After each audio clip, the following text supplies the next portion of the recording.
Okay, so we just stay in our seats. Optimum comfort.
So as usual, we will start at 30 sharp,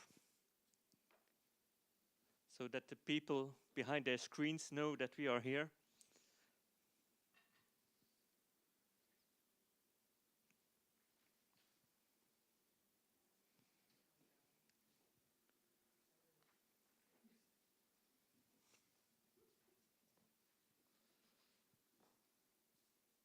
So hello, thank you, and welcome to this webinar on sustainability regulations in the insurance sector.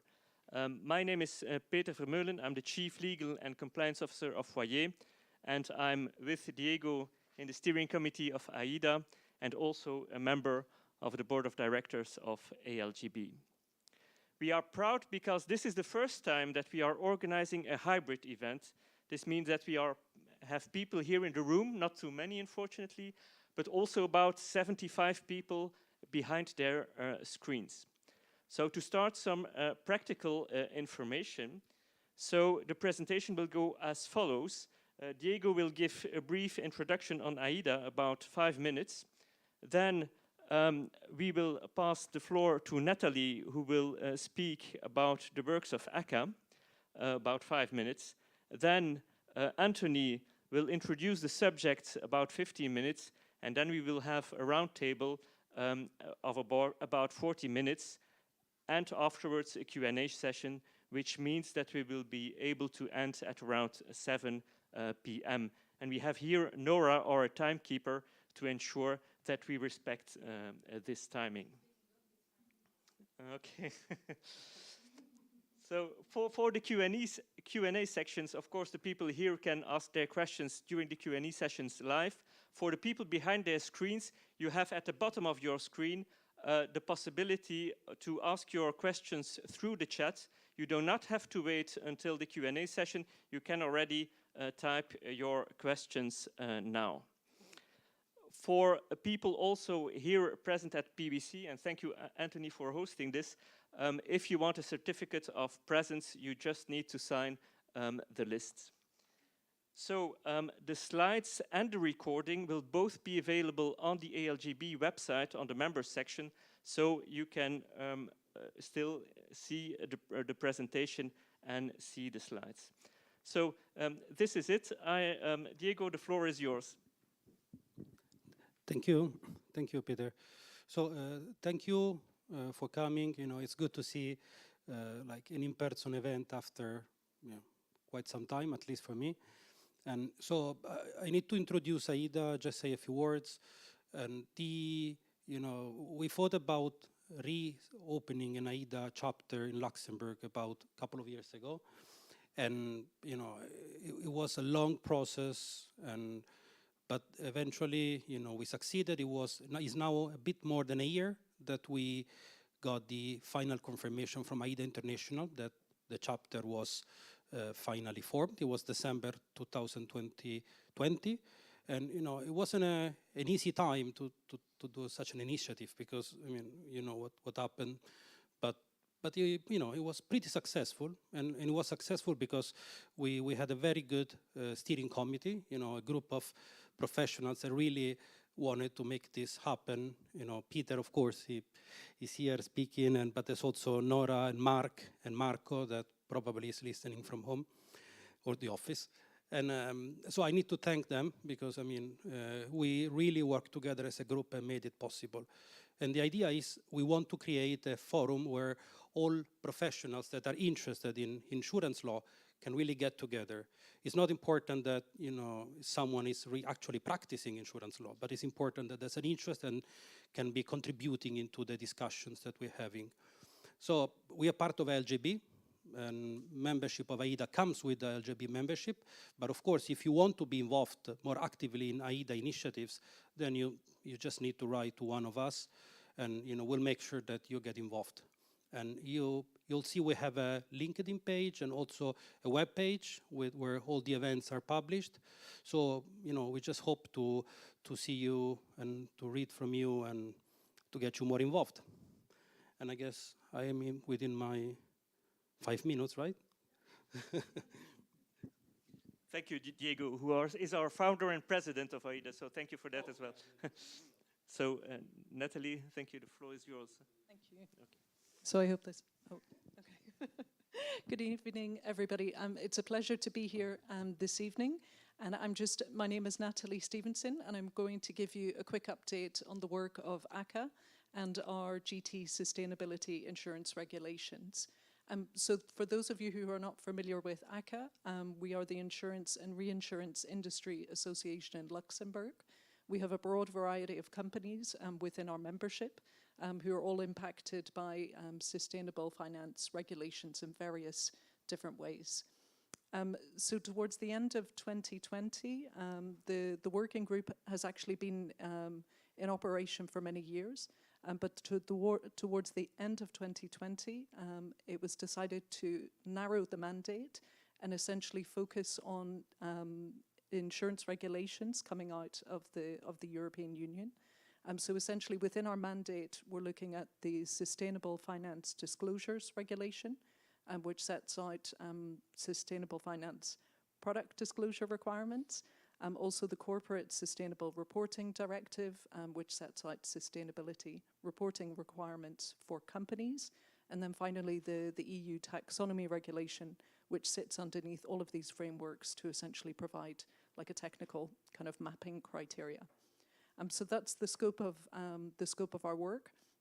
It's been very challenging within the working group because essentially within the last year, we've focused our discussions on implementation preparation for SFDR, which is essentially like a European established regulation.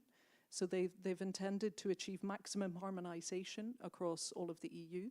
It's intended that European member states kind of apply the regulation in an identical way, and which proves very difficult for a country such as Luxembourg, because in the life market we have a lot of kind of particularities in terms of various different kind of funds, internally managed funds and products with various different underlying options. So the work has been super interesting. Unfortunately, we still have a lot to do, and we're still dealing with a lot of outstanding questions. So we will continue those discussions into the coming year. And just to give you a kind of, I don't want to kind of go into too much detail because I think my colleagues here on the stage will be able to discuss these issues in the context of their own experiences, which I'm very interested to hear about. But just to give you a kind of insight into some of the discussions we've had. So in relation to, so we've been discussing in a lot of detail product classification procedures. So essentially in the level 1 regulation of SFDR, it sets out a kind of a process by which the product would be determined as having sustainable characteristics, and in turn that would determine whether it's considered kind of sustainable in general, light green, dark green, such as that.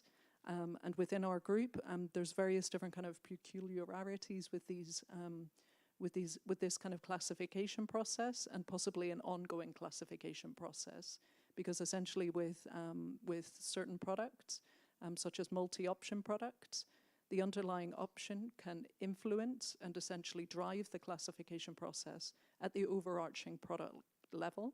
and it's not necessarily the case that that information is known when the client contract is signed. So that's just to kind of give you like a little flavor of the discussions that we're having. In terms of external stakeholders, we're in contact frequently with the CAA, and we will continue that engagement going forward. We've been told that the European supervisors intend to issue a supervisory statement before the end of Q2 of this year. And essentially they will look to establish at that stage their kind of expectations in terms of level 1 implementation of SFTR. So we expect that that will drive a lot of industry regulatory discussions in the coming months. And I think that's possibly about all I've got time for, but I'll be very interested to kind of to hear your questions and also to follow up afterwards at the drink. Thank you very much. This way, I guess. So good afternoon, everyone, and welcome at PwC Luxembourg. So either comfortably seated in your armchair, and I hope it's comfortable, or in the coziness of your either office or home. Thanks for taking the time to be with us. I suspect it's already quite busy period of the year with all year-end activities, preparation of boards, other meetings, regulatory reporting. So thanks for taking the time. I'd like, before getting into it, to reiterate our pleasure to, on behalf of PwC, to welcome Ida for this hybrid event. It's always a joy for us as PwC to facilitate interactions in the market between the various players. It's not so easy at the time, so congratulations Peter, Diego, for making this happen and taking this courageous decision. I think the business of insurance is a business of relationships. As being an auditor and a consultant, I know very well of that, and I'm sure that you will confirm that.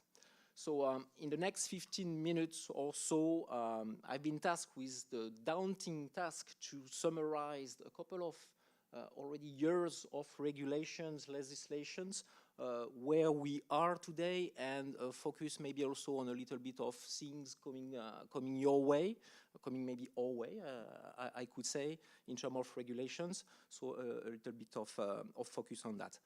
Hold up, that's probably the driest part of the session today, but after that I'll have the pleasure to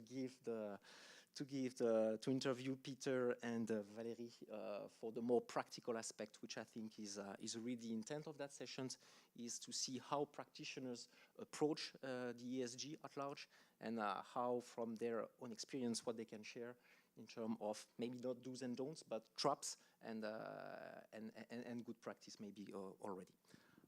So we prepared a couple of slides. The idea is not to go into the details of all the legislations and regulations. We could spend days for that, for each and every building blocks, but I wanted to start with that little slides, what we're talking about, what have been keeping insurance companies, financial advisors busy. So obviously the SFDR, so we are talking disclosure, financial products, entity level, then the taxonomy, which is making the news quite recently and will keep making the news, according to me, in the next months. So that is the framework.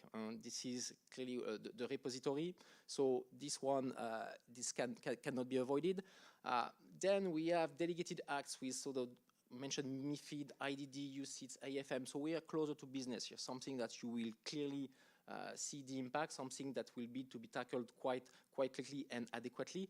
And then back to disclosure with the CSRD, and again we'll spend a few minutes in the end, as this is also something where things are moving, or we could hear a couple of, let's say, news and news in the next weeks or months.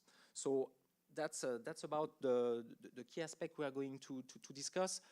I'd like to start with this slide, which I liked in the sense that when I was kind of lost a few months ago, or I was going to say weeks, but still a few months ago, about how all of this is interconnected. So I had heard about taxonomy, I had heard about SFDR, NFRD, CSRD, and so on an individual basis, I started to have an idea, but I was lacking at some point the the attaching point of all of this. And I think that's what we mentioned, like the taxonomy is, in my view, the one that needs to be borne in mind, because that's the attaching point of all of them.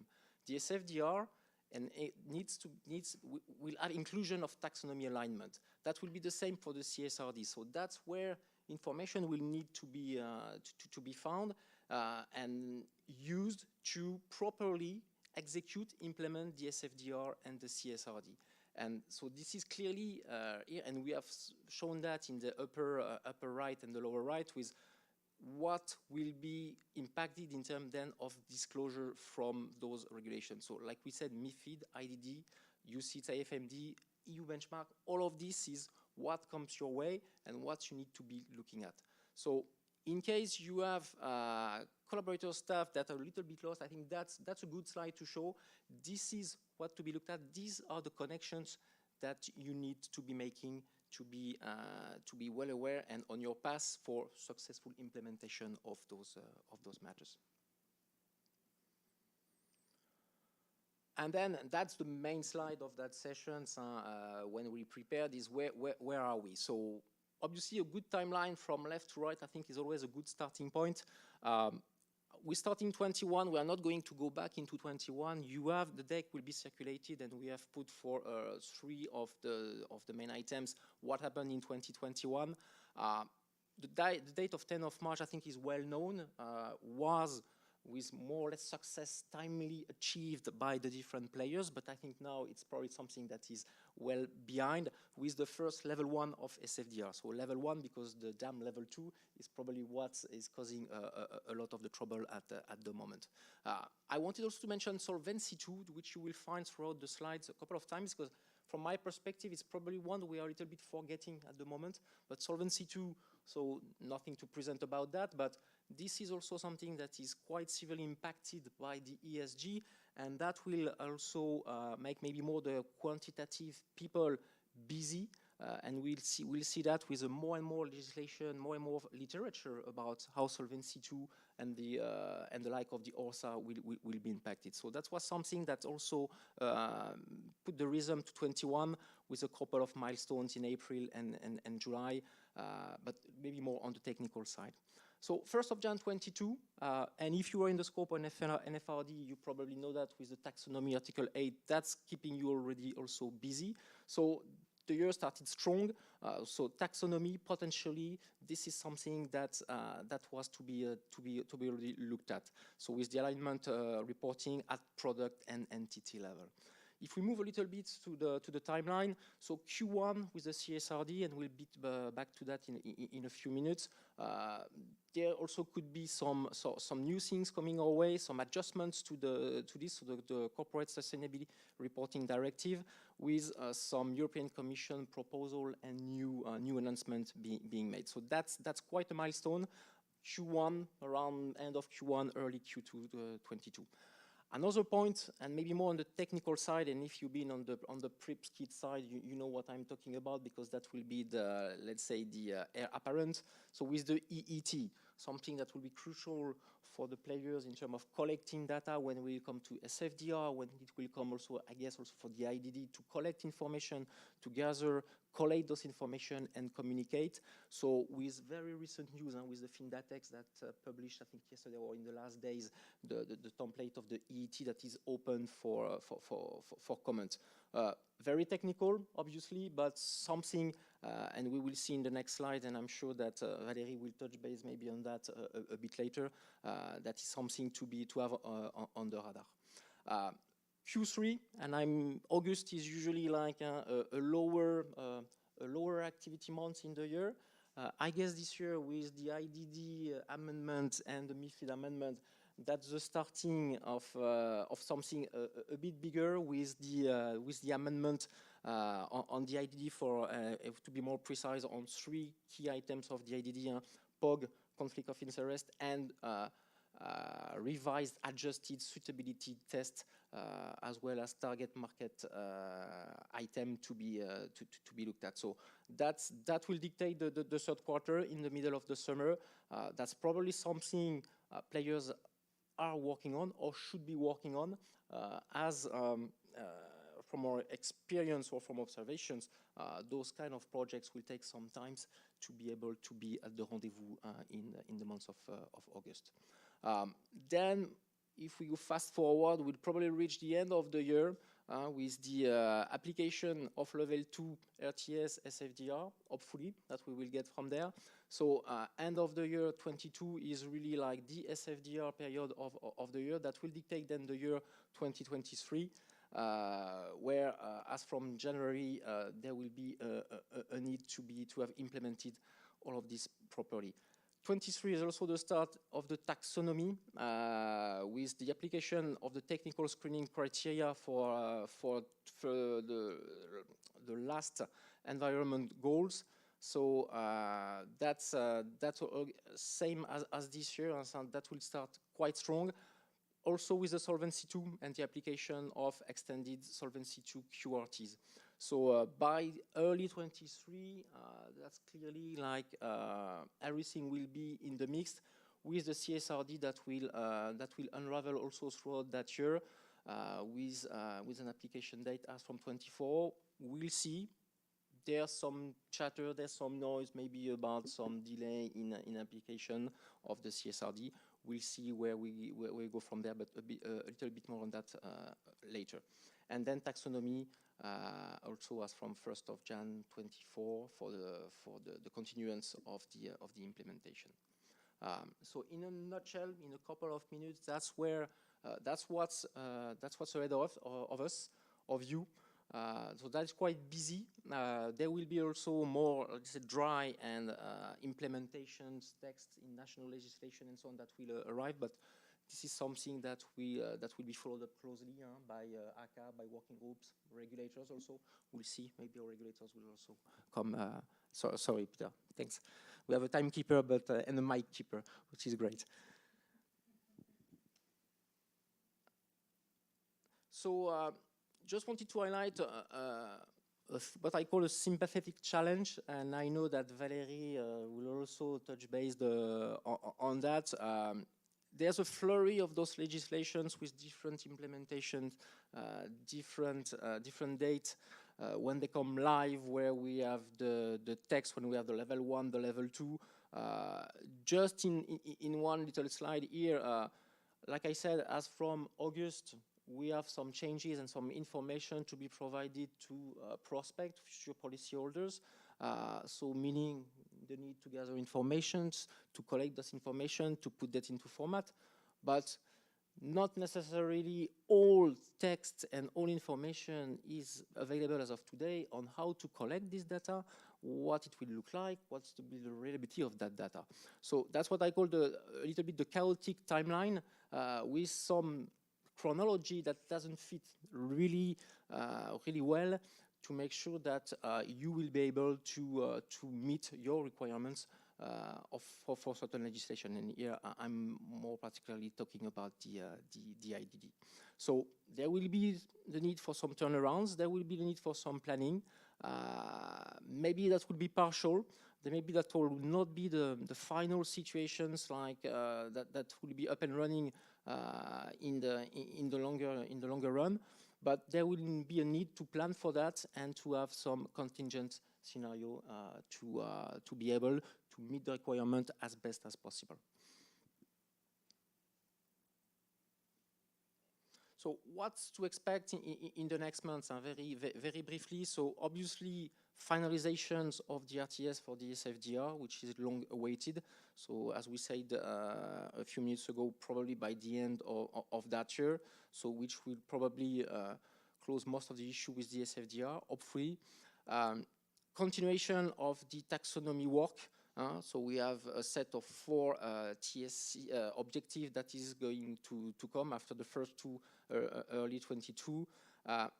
Extension of taxonomy, there's a bit of chatter about extension of taxonomy to make it more precise, to add things to it. So that will not obviously make things easier, but that's, I think, part of the game. This is here to last.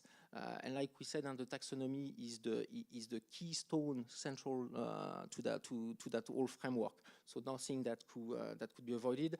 Maybe a social taxonomy also that is coming.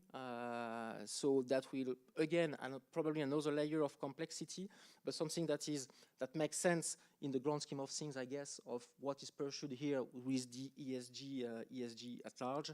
The non-financial reporting, like we said, with the CSRD. So expect a couple of more literature on that, even from the accounting side, from the social side. So this is something that is here to come. EU Ecolabel also, and maybe new sustainable financial action plan. So again, same as for the extension of taxonomy, that's probably the start of something, and we can expect that year in, year out, there will be add-on to that, refinement with the practice as the practice comes into play. I just mentioned briefly CA. Obviously, I won't put more word in the mouth of CA. Just maybe ACA as a better view. Nathalie mentioned that there are some discussions. There were no, to my knowledge, there were no official positions. There were no real position taken by CA or hint at what could be coming the way of Luxembourg insurers. So that would be interesting to see when it comes and the extent of this of the request potentially of the CA and the way they will be looking at those from the Luxembourg perspective. A few really recent matter of interest we wanted to mention in the sense of having a touch base on reg matters. So on CSRD, with the jury draft report, with the EU Commission legislative proposal, so it's not new by itself, but there are ongoing chatter about the CSRD. One of them would be maybe a delay of application of the CSRD. I can't take any commitment. We are hearing some noise that at the European Parliament there would be some tractions to push for a delay, or at least to propose a delay to avoid a burden for the companies. I can't say that this is going to happen. Maybe we are going to see like this full year, or maybe a phased-in approach. We'll see. That will depend. I think the professional associations will probably be part of that debate. There was maybe some chatter also about eliminating the subsidiary exemptions. I don't think this is necessarily going to happen.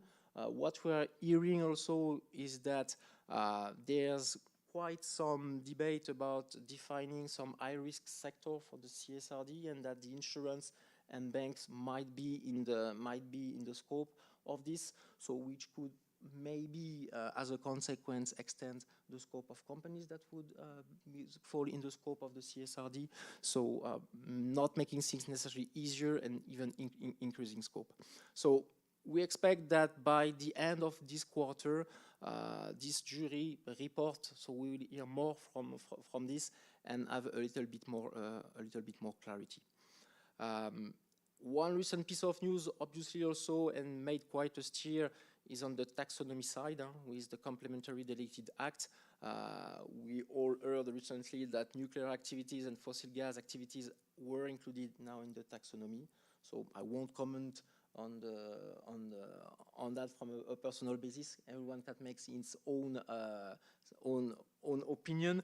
There's just evidence there's quite some political, obviously, influence in all that debate. It's not yet done. It needs to follow the process to be validated. But that's something that needs to be aware of, and will have some impact. Also, you may have noticed, like just before Christmas, the FAQ from the EU Commissions. We just highlighted in that slide a couple of questions that have direct impact or interest for the insurance and reinsurance sector. I won't go into each of them. They are quite self-explanatory and quite well written if you look at them. So I think that's worth the read. There are still some way to influence the debate, and the insurance and reinsurance sector can have its voice heard. So we put also so the link. So if it's not something you have already spotted, I would recommend having a read on that. A last one that I think is interesting, and maybe more from the technical perspective, is the consultations and guidance issued in December on the materiality assessment and climate change scenario when it comes to the ORSA. ORSA monitoring will start sometimes in 22.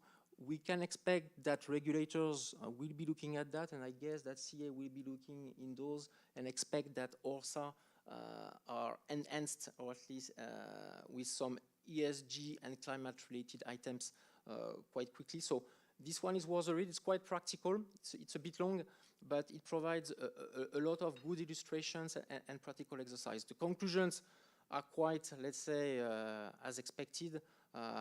There will be challenge about the data, and we'll be back to that, finding the right tools. But it's probably something that, if not already on the radar of your technical people, actuarial and mathematicians, to be put to the debate.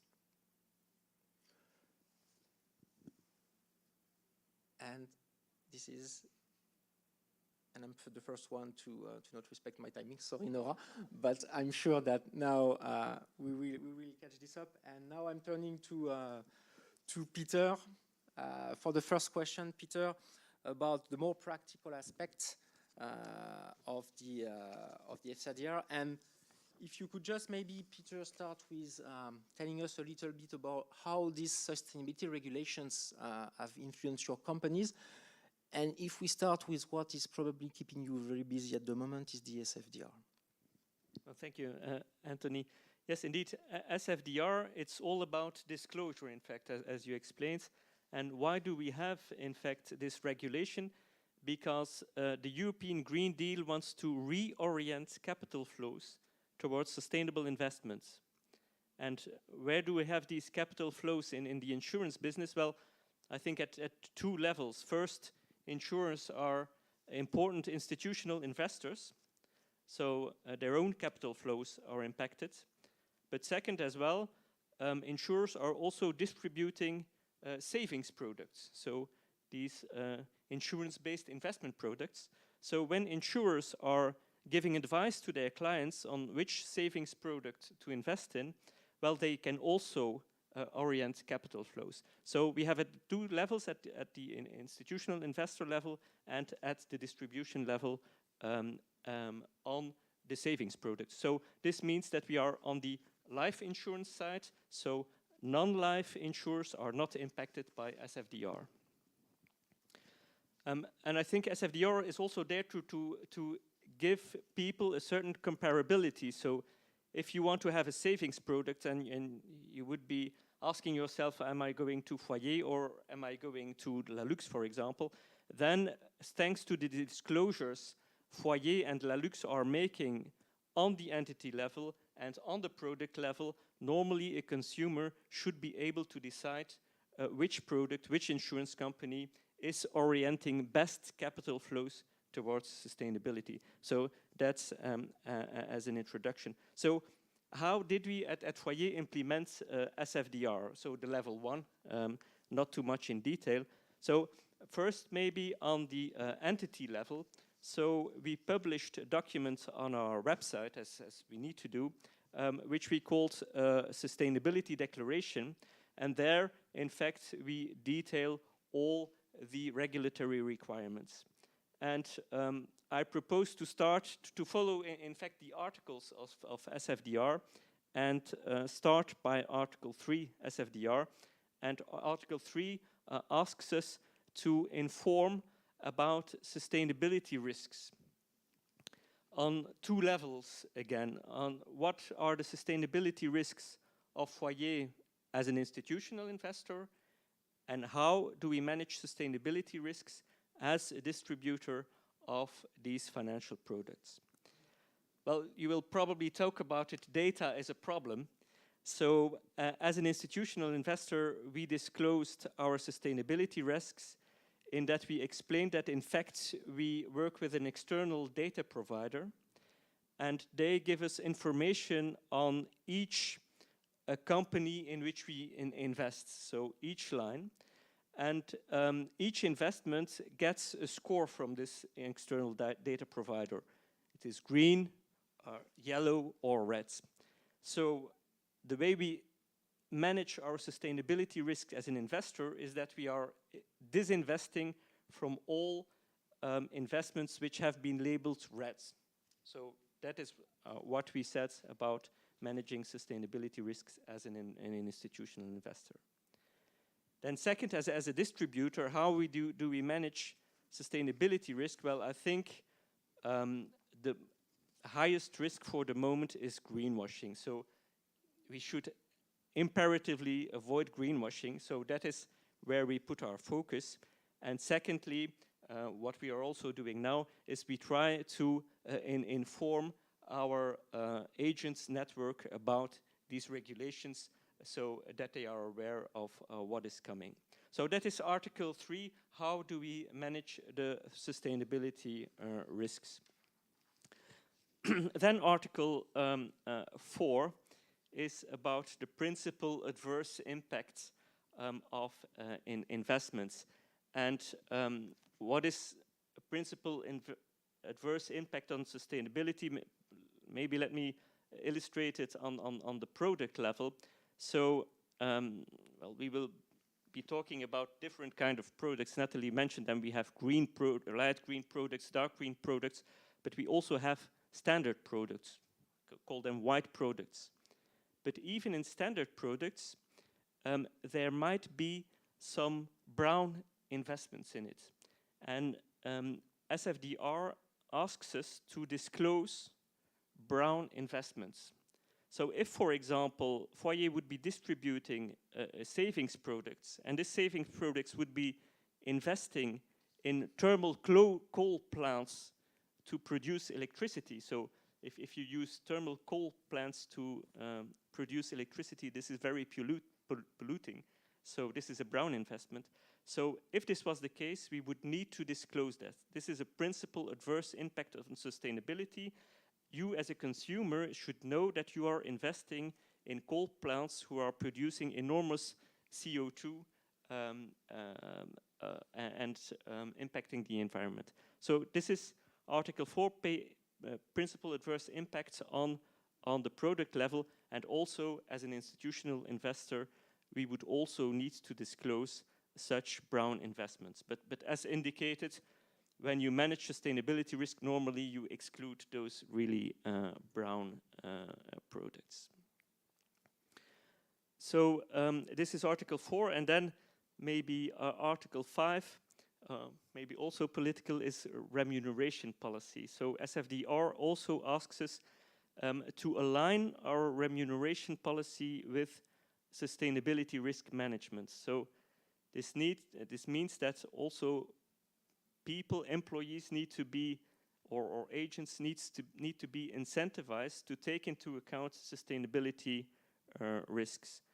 So how do we do that at Foyer? So at COMEX level, we also, each year we have objectives, of course, and ESG is now one of the objectives as well. So me as a chief legal officer, my objective is to make sure that Foyer is correctly implementing these sustainability regulations. So that's a bit on the entity level, how we have implemented SFDR.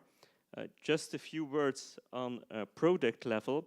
So we have been Article 3, 4, 5, now we have 6. I'm not a mathematician, but this is going fine. So Article 6 is this white product. And as indicated also for white products, you need to do some sustainability risk assessments, that we have the external service provider for data, and also the principal adverse impact we spoke about the investment in coal plants. So and then so for standard white products, not too much disclosure yet. But of course, if you are distributing light green or dark green products, then you have to disclose much more. we only, for the time being, have a light green product. And what is important there is that you have to explain your methodology. You just can't say this product has ESG characteristics. You need to explain which characteristics and how you measure those characteristics. And then afterwards, after a year, you will also need to report, regular reporting, in which you say, to which extent did this product meet its ESG goals? So there you really, for these light green products and still more for dark green products, you need to prove and to disclose how you are reaching which targets. Yeah, and just to where do we, on the product level, how do we communicate it? Well, we put it in the PV de conseil, so an advice minute which the client needs to sign, and also for the details we are referring to information on the asset manager. So that's a bit how we implemented SFDR at Foyer. Quite an approach, structured, step by step. Where do you stand today, Peter, in terms of issuance of products? So between the Article 8 or 9, so 8 with promoting environmental and social characteristics versus the 9 pursuing such a sustainable investment objective. I heard that there was some development on Foyer quite recently. Well, indeed. So until November, we only distributed white products. But then in December, we launched the light green product. And why in December? And that is also because the Lux flag, so the Luxembourg financial labeling agency, launched also a label, not only for funds, but also for insurance product, the Luxembourg Sustainable Insurance product, and which was developed also with the support of ACA. So with 2 other insurers. So we were amongst the first to launch such a light green product. The characteristic of our product, and that will be different from Lombard probably, is that our product is really very simple. Essentially, we took 2 existing investment funds, so UCITS retail investment funds, who already had a Lux flag label and who already were Article 8 SFDR product, so meaning light green. So we only made an insurance wrapper around those 2 investment funds, so 1 equity and 1 bond product. Why do we need this simplicity? Because we have 2 challenges on these light green products, and I think the first is the distribution challenge, because of course our agents need to distribute these products to retail clients. This means that our agents who are not financial specialists need to understand it, also need to understand the ESG characteristics, and need to explain those characteristics to the clients who need to understand them. So this is the distribution challenge.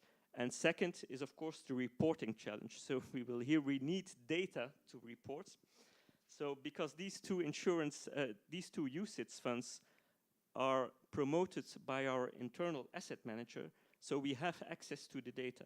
So the asset manager is producing the data, giving the data to us, and we are in fact using those data to make our own disclosure as an insurer.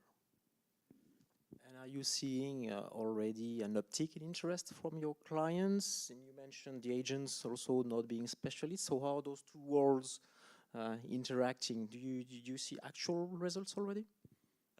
For the time being, there's not a big appetite for these products. So our clients are not coming to Foyer and saying, hey, do you have a light green product? This is not the case.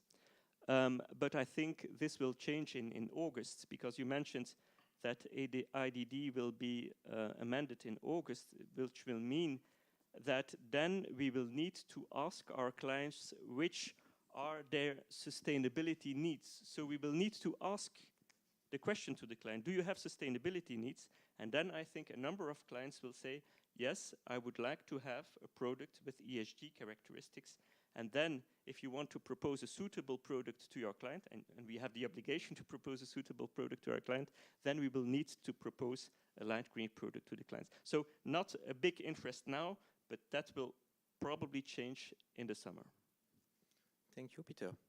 Quite brilliant presentations. So I think now we'll turn on my right to shift to maybe another type of part of the business with the international life with Valérie, with whom I had pleasure to also prep the sessions. And I think you started one of our sessions of preparation, Valérie, was saying that there's absolutely something I want to discuss about is greenwashing. Maybe through a very technical way, but if you could explain what's behind your reasoning, Valérie. Indeed, thank you, Anthony. So ESG, SFDR, CSRD, it's a bit of an alphabet soup, right? But these are EU regulations, and the purpose of a regulation is that it applies directly, it applies entirely, easy, one size fits all, except when it doesn't. So there's a bit of a quirk in SFDR and in the RTS more particularly, where the way the regulation considers insurance products and their investment options, because if you read the detail, you seem to have a bit of a disconnect there in the way that some of these sophisticated products that are sold out of Luxembourg, which invest not only in external funds directly, like Peter mentioned earlier, but which invest in internal insurance funds, be they individual or be they collective, seem to have been a little overlooked here. So let me illustrate this. Let's assume that an insurer who sells products which invest into these dedicated insurance funds, so that's a MOP, you know, in PRIPS parlance, wants to promote environmental and social characteristics, so an Article 8 product, right? If I look at the RDS, I will have a tronc commun of disclosures, you know, a statement about the product promoting environmental and social characteristics, a bit of a warning to the client that these characteristics would only be met if he does invest in the actual options. But then the interesting bits are in the annexes, right? But if you look at the RTS in detail, you will have these annexes for investment options that are themselves financial products, such as a UCITS, for example, but not for investment options that are not financial products per se, such as internal insurance funds, unless they happen to be Article 9. But in that case, every single option has to be Article 9 for the product itself to qualify as Article 9. So that is slightly weird because I'm talking here about the relationship between the insurer and the policyholder, so the disclosures for SFDR purposes that the insurer must make to the policyholder. But if I look to the other side of the mirror, which is the relationship between the asset manager, who will have been given a mandate to manage the dedicated fund, and the insurer, and in this relationship, the insurer is the client of the asset manager, then this product, this MiFID service of portfolio management, is directly within the scope of SFDR. So in my example, the asset manager will be selling a financial product to the client, that's me, the insurer, which is within the scope of SFDR, and therefore will have to give me, the insurer, all the pre-contractual information if the mandate, if the portfolio meets the criteria of an Article 8 financial product, will have to give me the periodic reporting, but me as the insurer, in my relationship to the policyholder, I do not have this reciprocal disclosure to make. And that sounds to me quite anomalous because it defies the object of receiving this information and not being able to pass it on. And when we started discussing this with our peers in the ACA work group, there was a general consensus that this is what we would like to make, because there's absolutely no reason why the asset manager will be giving me all this information and I'm just going to sit on it. But there is potentially a risk of greenwashing, because has this been deliberately excluded And I say deliberately because the RTS do mention investment options that are not financial products in Article 30, but only where they are Article 9. So why is the Article 8 bit missing, right? So as an industry, this is what we want to do. We want to pass on this information. But of course, when we start going into this direction, there will be some concerns raised about potential liabilities, and it does create a vulnerability for the insurer, because I will effectively be relying on the asset manager, who admittedly is obliged to give me this information because SFDR applies to them as well, but I will then adopt the information to pass it on to my client. So obviously I need a level of comfort that the asset manager has made the right determinations, is able to give me the right data, and we start talking about templates and integrity of data, etc., just so that me as an insurer, I can then use the information for the purpose it was produced in the first place, because it was never for my education as insurer. You know, I'm only requesting this from the asset manager so that I can inform my investor, my policy holder. So this is something that is, I want to believe, perhaps just the technical way the regulation and the RTS are drafted. We would, however, like to have some comfort and confirmation on this point, because, again, I do not want to run the risk of greenwashing by making representations that the regulation tells me I should not be doing.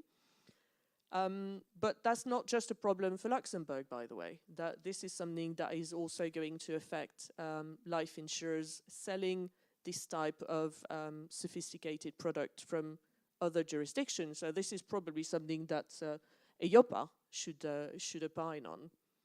So that's one of the conversations we're having at the moment.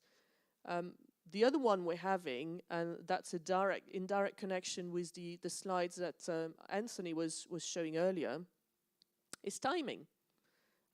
So the RTS have been delayed until the end of the year. So that means that the piece of regulation that tells me how I should make my disclosures and to what level of detail will only really come live in January.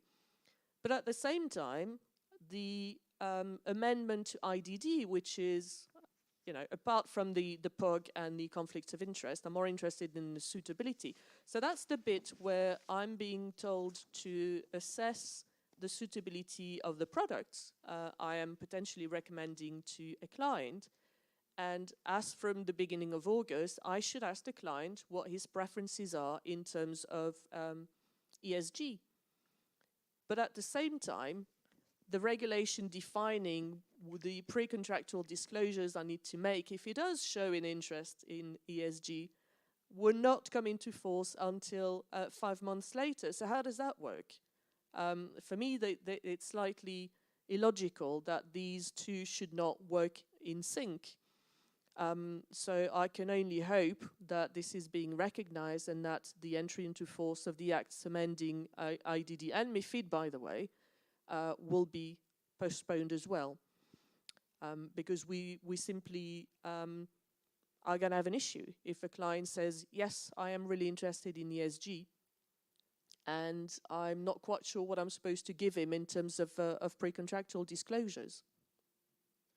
And by the way, are you approaching those kids, PRIPS kid project, other type of reporting where you rely on the asset manager for like the Solvency II transparency, for the QRTs and so on, and this ESG at the same time, or is it silo project, or because that's spanning quite a lot on the organization? So if I put side by side all the areas that are impacted by the various ESG streams, whether that's product governance, you know, the target market, the conflicts of interest, more of a compliance theme, the suitability assessment, the actual product design, all the investment bit, all the data sourcing questions, all the data vendors are falling over themselves to, pitch their services at the moment because they spotted the gold mine.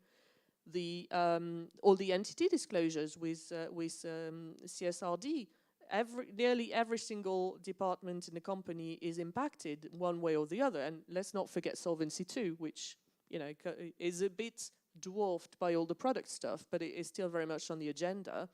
And PRIPS, of course, because you can't touch the MOP model without having an impact, indirect, albeit, but having an impact at PRIPS. So, we are looking at this holistically with representatives from nearly everybody in the company, and we've already started thinking about the reports we will have to start producing.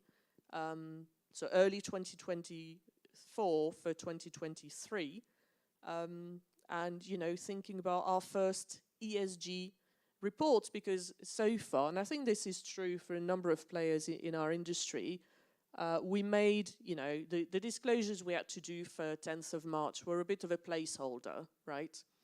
But now's the time to revisit all of this, because now this is getting real. Now we've started discussing with a number of asset managers, and on this very point, since they will be obliged to give us all these data, we are now exploring in great detail what the data will look like. How will we receive it? How will we transform it? So it is very much a company-wide project, and they are sufficiently rare to be mentioned that, what seemed to be very product-centric all of a sudden has become quite a broad remit in terms of implementation. Makes sense, or at least from what we are seeing on our side, from the outside, I would say that's clearly something that needs to be lined up with different people.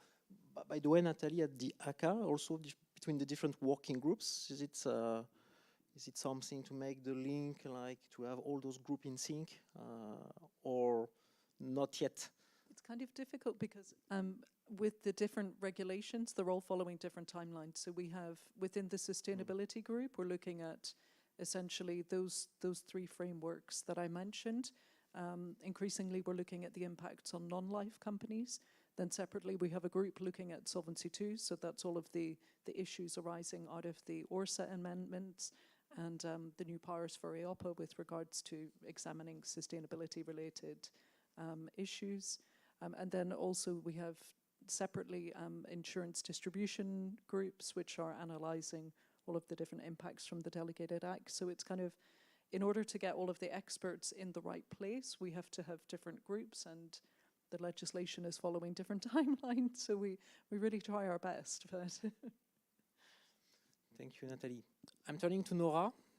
Nora, where are we on the timeline? So we have time for closing work for the interview sessions. If Nora permits the timing, I just, because greenwashing is an important topic, we mentioned it several times. I would like to give us 3 examples of greenwashing which I saw. I think there was an insurance company who launched a product with ESG characteristics, and they had been consulted with a specialist on ESG.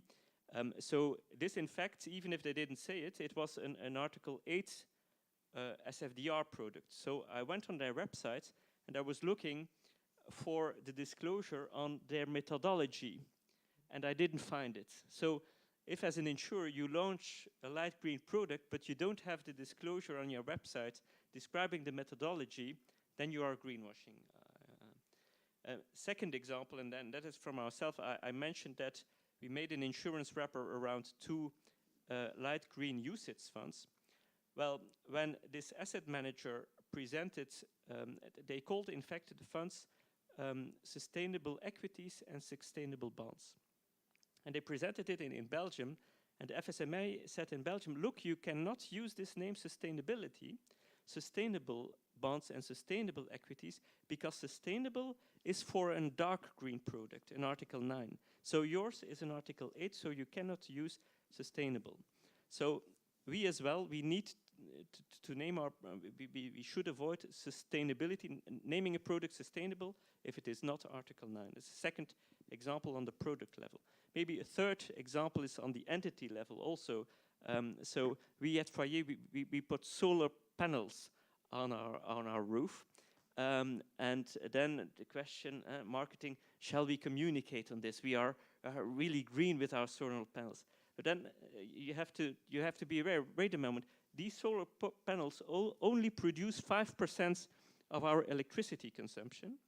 And as an institutional investor, we still invest in some petroleum companies. So if you would, as an insurance company, say, look, our nice solar panels, but on the other hand, it's only a limited impact, it's not material, and on the other hand, you are financing petroleum companies, then you are greenwashing as well. So I just wanted to give these three practical examples on greenwashing. Thank you. Thank you, Peter. Wow, that's going to be still, I think, an issue for quite some time still on this greenwashing. It's just a process. One question, or maybe for Valérie or Peter, or you can both comment. IDD is also impacted, so we see conflict of interest, and I think the recitals were pretty clear that it shouldn't be an incentive to promote to clients the ESG funds rather than other funds if they do not meet the demands and needs. Do you see that as a real risk in an IDD world and in your type of business, or what would be your approach to that? It's a very good question, because certainly in our model, where there's always an investment advisor, so the insurer itself does not give investment advice. There's a question in my mind as to how far I'm supposed to go when I'm advising a client, and how I can remain in my role as an insurer and not turn into an investment advisor.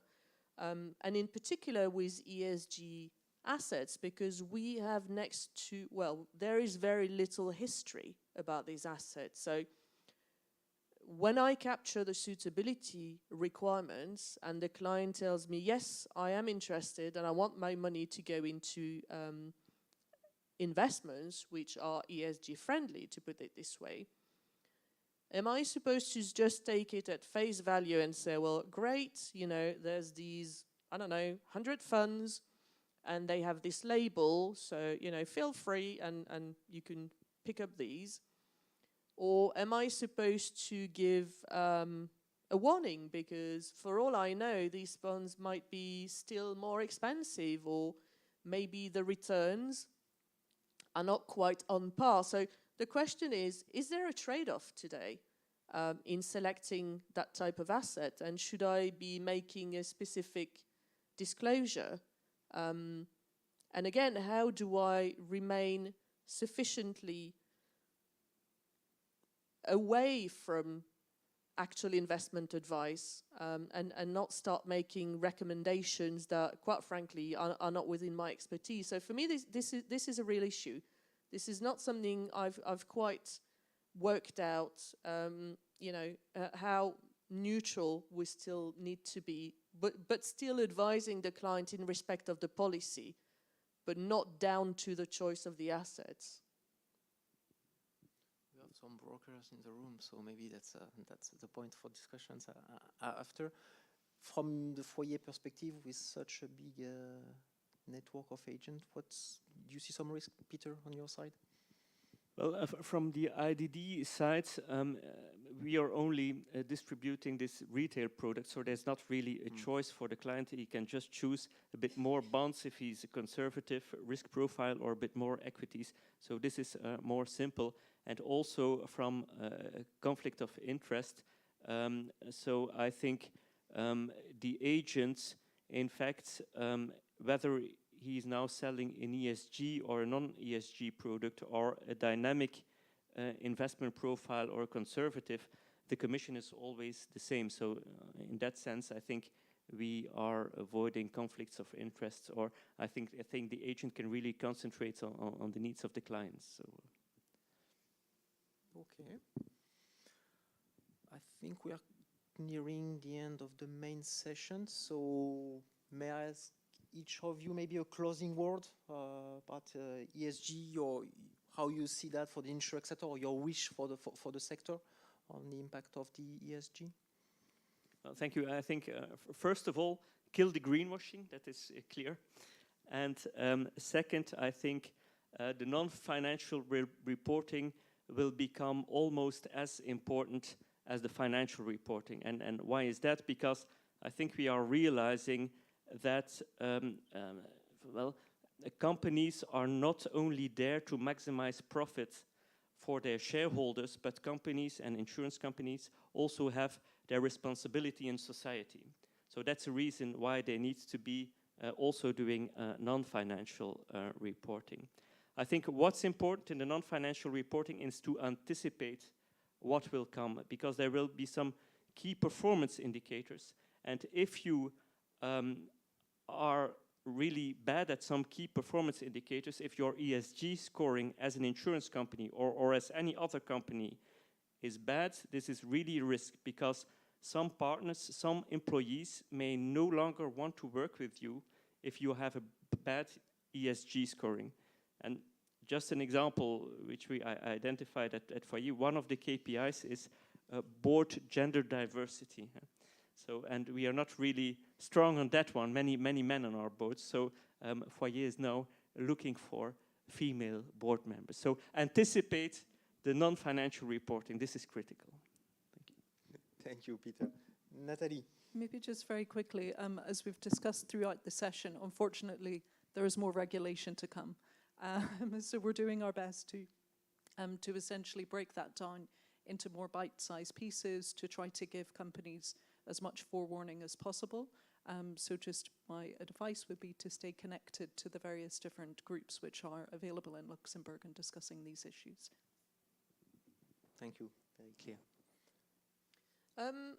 Just a reflection, really. I mean, when we started talking about ESG a few years ago with the action plan, I found that really exciting. You know, the realization that the Commission was finally incentivizing people to invest into ESG-friendly activities, because it's clearly not the public sector who can fund the transition and climate change mitigation. I thought, great, you know, it's about time.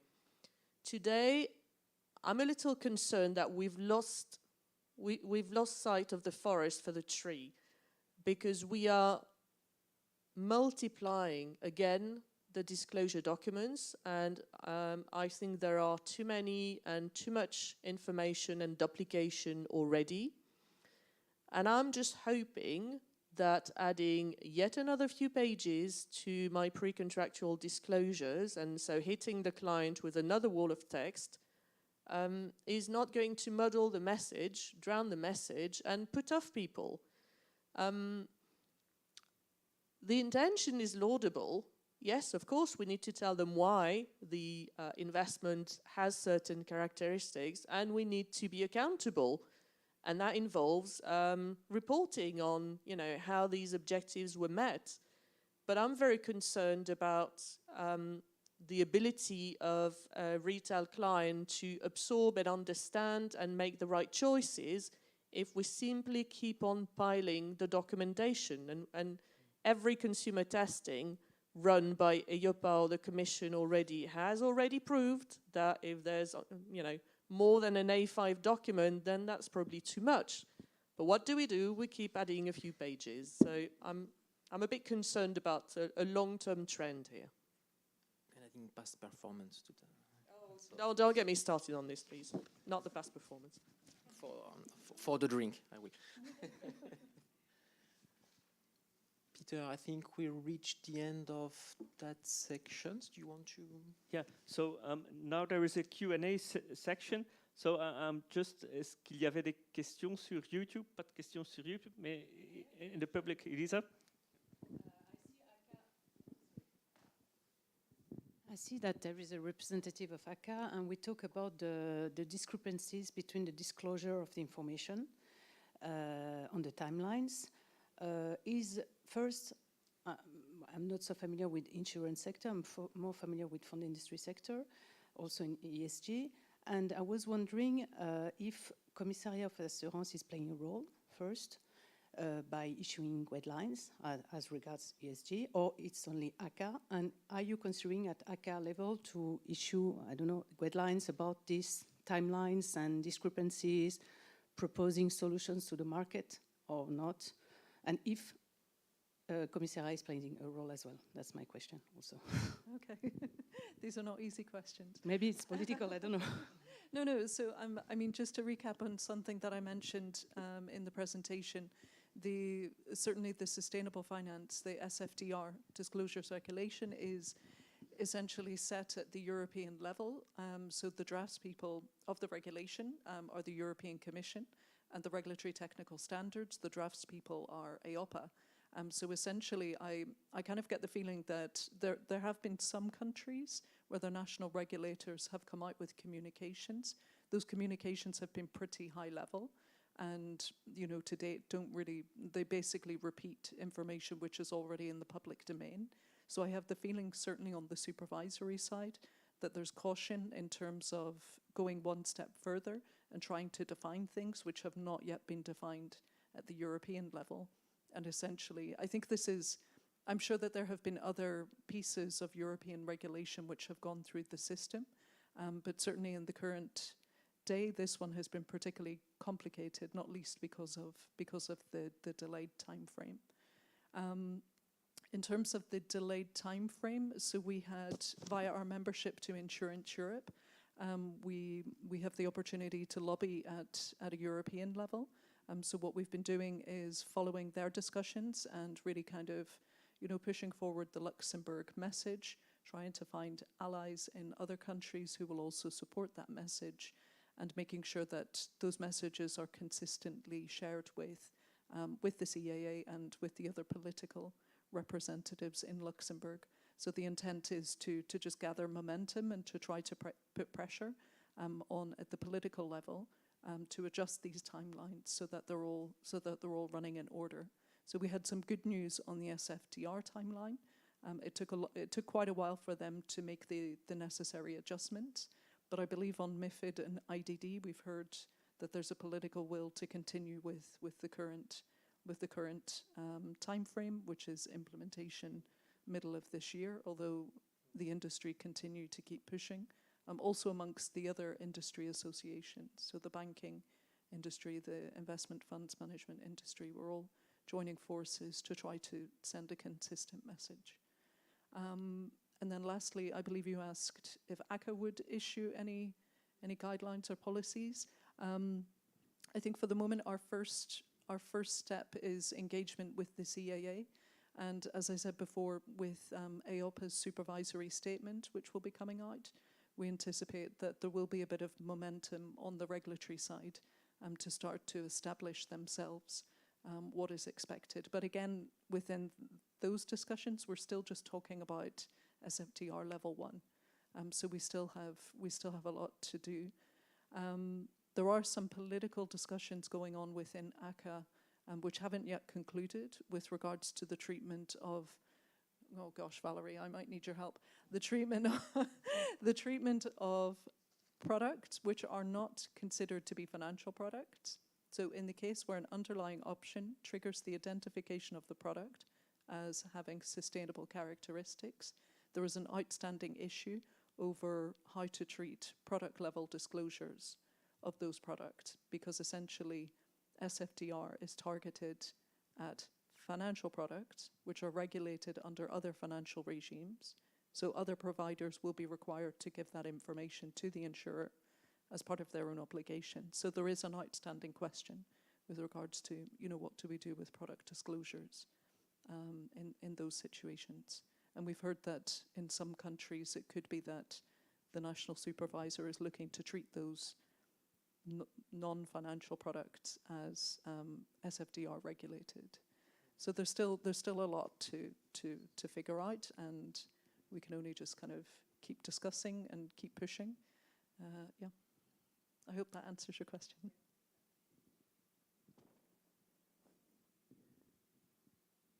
Any other questions in the public. If Mark. Yes, it's a question for you, Peter. In fact, I liked very much the 3 examples of greenwashing that you gave. But if I take the slide that Anthony presented at the very beginning with the different interactions, and if I understand that correctly, it is the taxonomy part that will influence all the rest. So if under the taxonomy the gas and nuclear investments are now considered to be sustainable, does that then mean automatically that for products for investment products where you have the option to invest in those products, that they could be labeled Article 8 or Article 9 products? Yes, well, indeed. I would first to stress on the gas and nuclear, it's only considered taxonomy aligned under certain circumstances. So for nuclear energy, you need to make sure that you have a solution for the waste, because you do not have to do significant harm. So this is an issue that needs to be solved. And also gas is only for a limited period. And gas needs to replace, for example, more polluting, such as coal. So it is not that gas and nuclear is taxonomy aligned without conditions. So, but indeed, so the aim of the taxonomy regulation is to scientifically determine. So if then a product would invest in nuclear energy plant who is treating its waste correctly, then this would be indeed a green investment. So that is correct. Yeah. Yeah.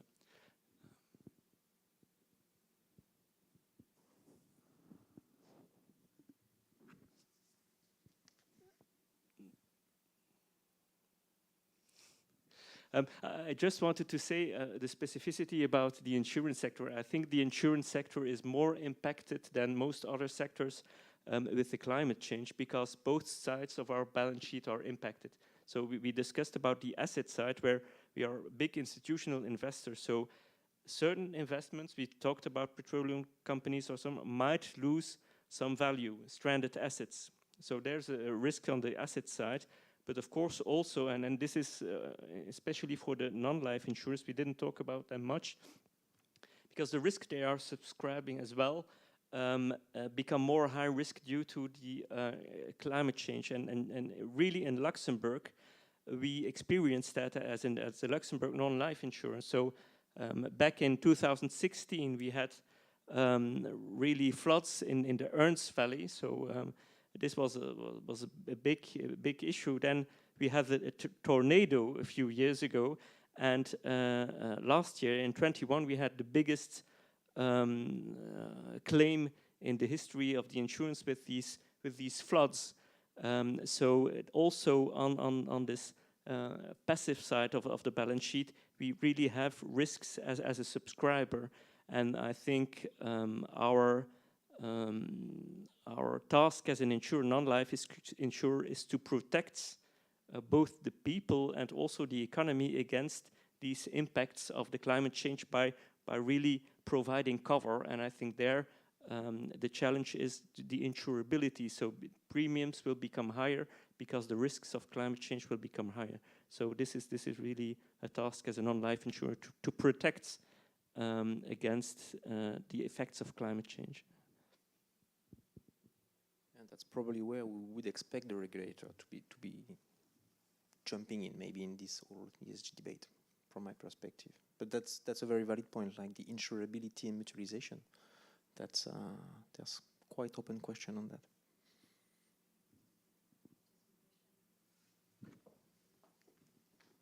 I have just one question for Valérie about life insurance, because in France, you know that we have the Loi Pacte.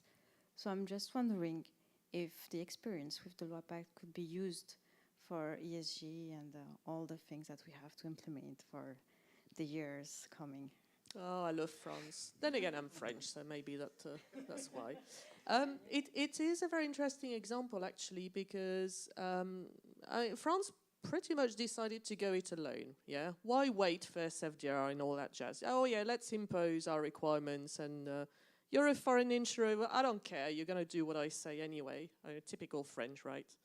And for me, that is that's half welcome, because I mean somebody's actually started putting their money where their mouth is, so that's great. But half undesirable, because the last thing I want is every member state to start doing their own thing, because next thing I know, my beloved IVAS, and I do love them, but they can be difficult sometimes, they're gonna do some gold plating. Why don't you? I mean, these days having a regulation at EU level is no guarantee that you're not gonna have any gold plating. It also begs another question. As cross-border insurers, and a lot of us are in Luxembourg, what's the desirability or attractiveness of very local labels? I mean, let's take France, for example. They came up with these 3 labels a few years ago already, and you had to have at least one funds with one of the 3 labels, and now it's one of each. How recognizable is this for an investor in Italy, say? Similarly, the Lux flag label may be attractive to clients in Luxembourg, but will bemuse a client based in, I don't know, Germany. You know, they won't even recognize what it is. So I'm slightly concerned by the multiplicity of labels, of criteria. And I would hope for some sort of harmonization, so that we can have something that is really, truly cross-border. And ideally, not isolated rules such as, you know, you must have at least one fund of each label, etc., etc. I mean, you know, that's just going to make our lives slightly more complicated. Thanks for the question.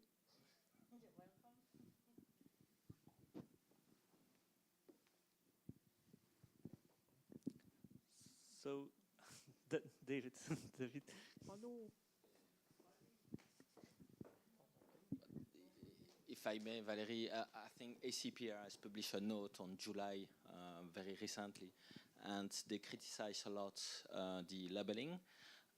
They did a survey with 15 insurers in France, and the statistics are very interesting. So they basically say that 60% of their own clients would like to have more products light green or dark green, which is quite interesting.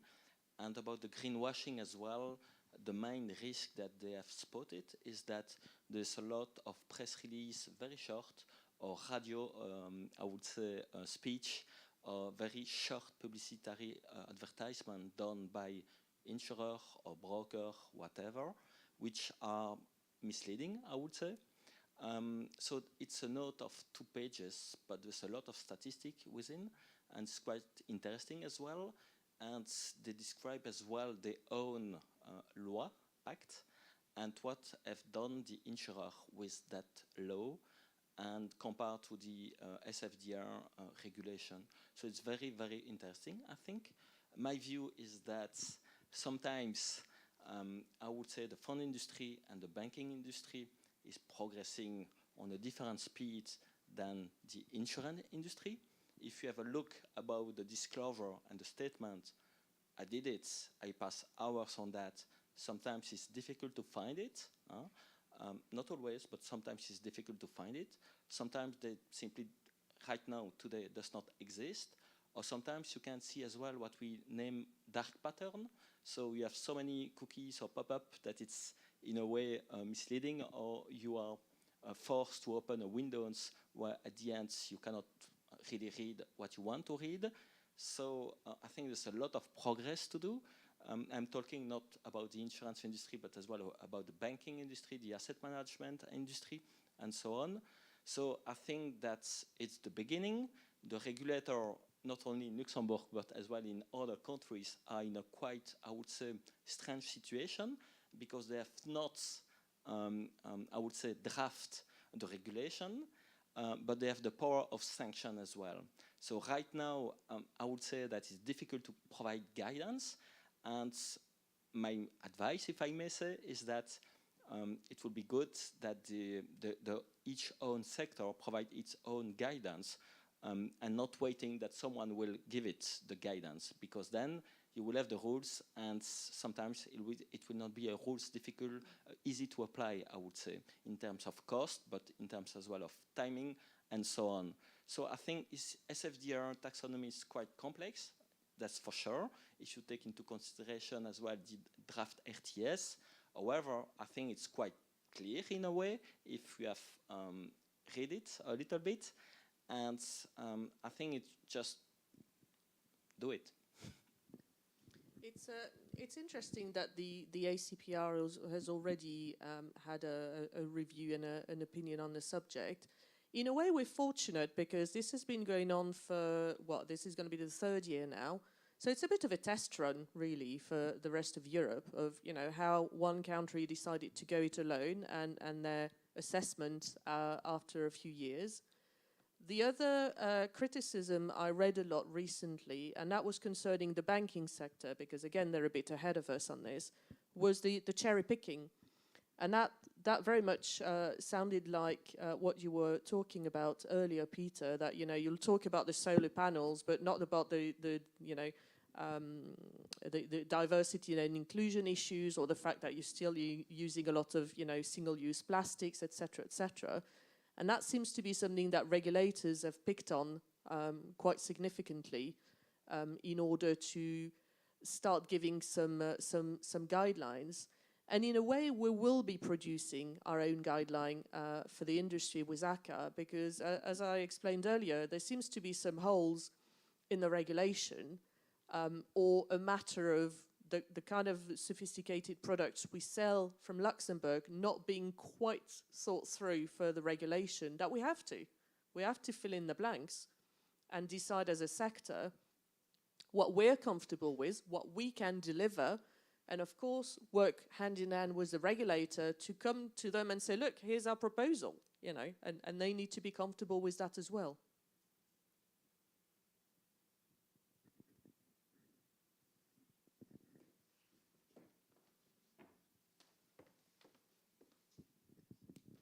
Well, thank you very much for the questions from the audience. Thank you, of course, Anthony, PwC, for hosting it. Thank you to the speakers. Nora, we respected the timing, so thank you for being timekeeper. Thank you, Diego, for presenting AIDA, and thanks also to the technical team, the YouTube team. So have a good evening, and the people here, I hope to see you at the drinks. Thank you very much. Bye-bye.